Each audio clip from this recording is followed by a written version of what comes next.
Hi, I'm Isaac. I'm the Director of Training here at Middleby, also a Certified Master Technician for CEFESA. Today, we are going to be going over temp probe testing for this Blodgett DFG. Okay, so today I'm going to go over how to test the temperature probe. We're going to do that a couple of different ways. But before we do that, you need to be aware that there are two different types of temperature probe used on a Blodgett DFG.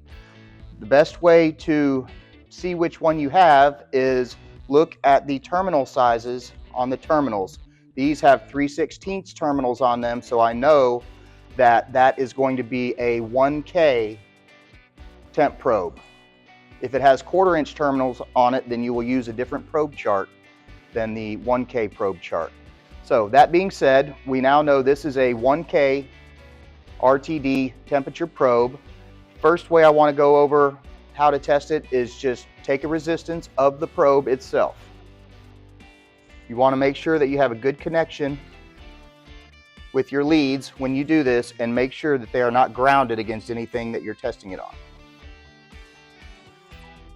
So as you can see here, my probe's testing at 1.084K ohms, which is 1084 ohms. That checks out to about 74 degrees, which is about what we've got here in this room. So this probe is testing good with this method. Another method that we're going to want to use is the ice bath method. For this particular probe, we should get around 1000 ohms when we put it in an ice bath. Let's see what we've got. When I ice bath a probe, I always want to make sure that I'm swirling it around in there. It helps the probe reduce temperature faster, and it also makes sure you're not getting in a pocket of water that's not quite 32 degrees yet. As you can see, we're dropping down towards 1000 ohms. We should be able to get within about 5 ohms of what our ideal water temperature is going to be here.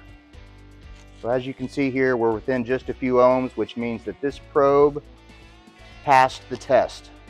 One final test that you're going to want to do with every temp probe that you test is make sure that you have no resistance to ground on that. That's usually easiest to do with the probe still installed in the unit. That's how to test a temp probe on a Blodgett DFG.